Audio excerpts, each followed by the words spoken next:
વિદ્યા ચરણ સંપન્નો સુગતો લોકવિદુ અનુત્તરો. વિદ્યા ચરણ સંપન્નો, ભૂત ભવિષ્ય વર્તમાન અને 10 પ્રકારની જે વિદ્યાઓ છે, જે મનોશક્તિ છે, એ બુદ્ધમાં હતી. જે થઈ જેને મેરિકલ કહેવાય, મનની શક્તિઓ કહેવાય, જે સાધનાથી ઊભી થાય. ભગવાન બુદ્ધનો ધર્મ ચમત્કારને માનતો નથી. દુનિયામાં ચમત્કાર જેવું કાંઈ છે ને, પણ મનની શક્તિઓ છે. બુદ્ધમાં જે 10 બલધારી કહેતા 10 શક્તિઓ હતી, જેવી રીતે પાણીમાં હાલી શકે, અલોપ થઈ શકે, પોતાના અનેક રૂપ કરી શકે, પછી આરપાર નીકળી જાય, દિવાલ આરપાર નીકળી જાય, દિવાલ ઉપર ચડી જાય, અધર પડેલી વસ્તુ લઈ લે, શરીર લાંબુ કરી શકે, બીજાનું મન જાણી શકે, બીજાના વિચાર જાણી શકે. આ બધી મનની સાધનાની શક્તિ છે. સાધના કરો તો એને મોક્ષ. એને ઉત્તર મનુષ્ય ધર્મ છે. 5 ઇન્દ્રિયથી પરેનું જ્ઞાન, જે મનની સાધનાની શક્તિઓ છે. એટલે આપણે ચમત્કારને માનતા નથી, પણ મનની શક્તિઓને માનીએ છીએ. એટલે વિદ્યાચરણ સંપન્નો, તો આવી 10 પ્રકારની વિદ્યાઓ ભગવાન બુદ્ધના મનમાં હતી. તો આપણા મનમાં કાંઈ નથી. આપણને કાંઈ તમે બુદ્ધ જેવા ન થાય તો જ્યાં ગંગુ તેલી ચા રાજા ભોજ. બુદ્ધ પૃથ્વીનો ગોળો ને અમે ફૂટબોલનો ગોળો આવે.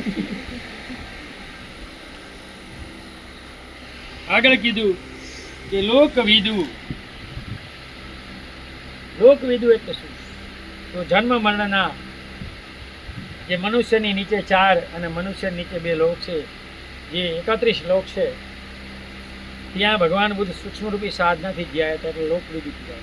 લોકવિદુ એટલે આપણું જ્યારે મૃત્યુ થાય ત્યારે આપણે મનુષ્યની નીચે 4 યોનિ અને મનુષ્યની ઉપર 3 યોનિમાં આપણો જન્મ થતો હોય તો 7 યોનિ કહેવાય.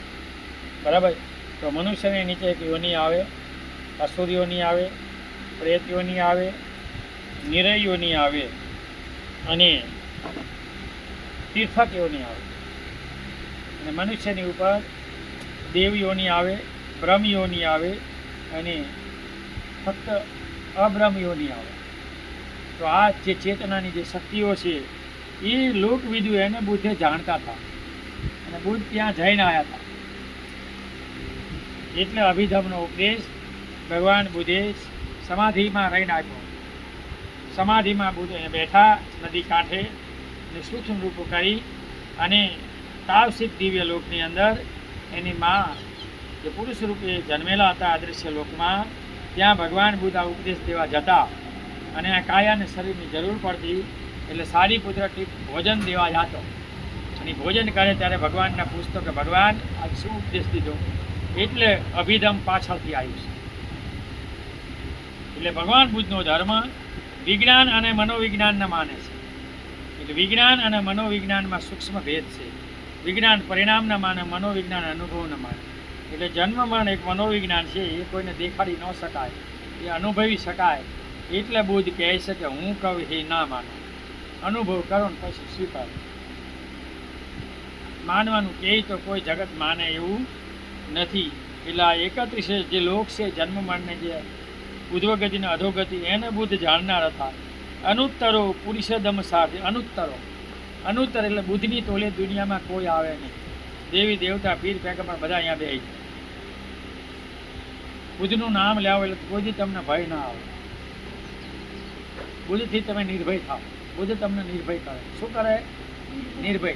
તમને ભય લાગે તો નમો બુદ્ધાય નમો બુદ્ધાય નમો બુદ્ધાય બોલશો એટલે ભય વયો જશે. પરીક્ષાનો ભય હોય તો ભલે, પેપરનો ભય હોય તો ભલે, બધો ભય મૂકી જાય. તમારું બધું સારું છે, પણ એ શ્રદ્ધાથી તમારે બોલવું પડે.